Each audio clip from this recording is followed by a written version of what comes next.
নোয়াখালীর সোনাইমুড়িতে ইমামকে জোরপূর্বক অব্যাহতির চেষ্টা ও মারধরের অভিযোগ। নোয়াখালীর সোনাইমুড়ি উপজেলার মধ্যপাড়া জামে মসজিদের ইমামকে জোরপূর্বক অব্যাহতির চেষ্টা ও মারধরের ঘটনা ঘটেছে।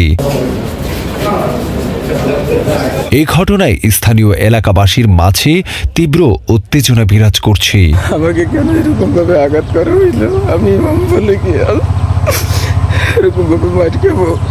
ভুক্তভোগী ইমাম মাওলানা নোমান সিদ্দিকী অভিযোগ করেন, দীর্ঘদিন ধরে তিনি মসজিদটিতে ইমামতি করে আসছেন। সম্প্রতি স্থানীয় আওয়ামী লীগ নেতা মোহাম্মদ আলী ব্যক্তিগত রেষারেষির কারণে একক সিদ্ধান্তে তাকে অব্যাহতির জন্য চাপ প্রয়োগ করেন। এ বিষয়ে মসজিদ কমিটির অন্যান্য সদস্য কিংবা স্থানীয় মুসল্লিদের সঙ্গে কোনো আলোচনা করা হয়নি। আজ সকালে স্থানীয় আব্দুল হকের ছোট ছেলে নাসির উদ্দিন মসজিদের মক্তবে গিয়ে ছাত্রদের ব্যাট হাতে তাড়িয়ে দেয়।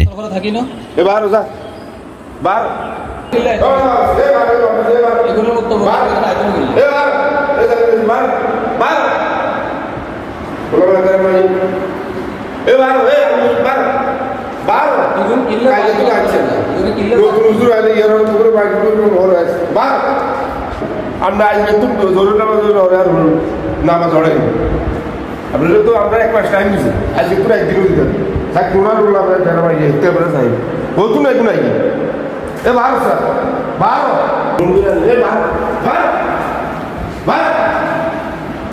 ইয়ে খা ইয়ে খা কালকে তো আমি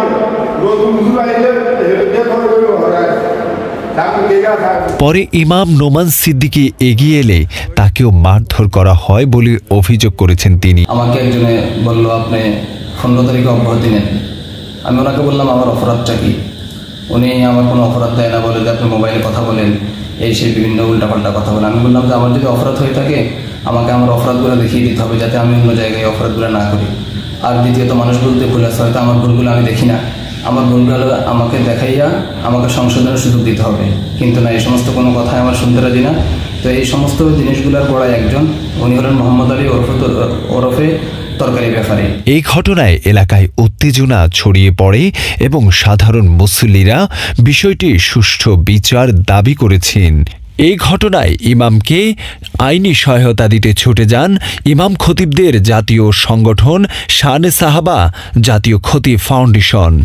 নাসির উদ্দিন নামে একজন সন্ত্রাসী, ওনাকে পিটে রক্তাক্ত করা হয়েছে। আমরা থানাতে এসেছি, উনি নিরাপত্তার জন্য থানাতে এসেছেন। তো আমরা ইনশাআল্লাহ আশাবাদী যে এর সুস্থ বিচার হবে। আমরা প্রাথমিক ট্রিটমেন্ট করার জন্য ওনাকে নিয়ে যাচ্ছি। উনি নিরাপত্তার জন্য নিজেই থানাতে চলে আসছেন। তা আমরা ওসি সাহেবের সাথে কথা বলে এখন ওনাকে নিয়ে যাচ্ছি। উনি হাঁটতেও পারতেছেন না। আসলে যেভাবে ইমাম নির্যাতন শুরু হয়েছে, ইমামরা যদি ঐক্যবদ্ধ না থাকে, কমিটিরা যদি সচেতন না থাকে, তাহলে যারা সন্ত্রাসী তারা মসজিদের কমিটিতে এসে এভাবে ইমাম খতিব মুয়াজ্জিনের উপর নির্যাতন করবে।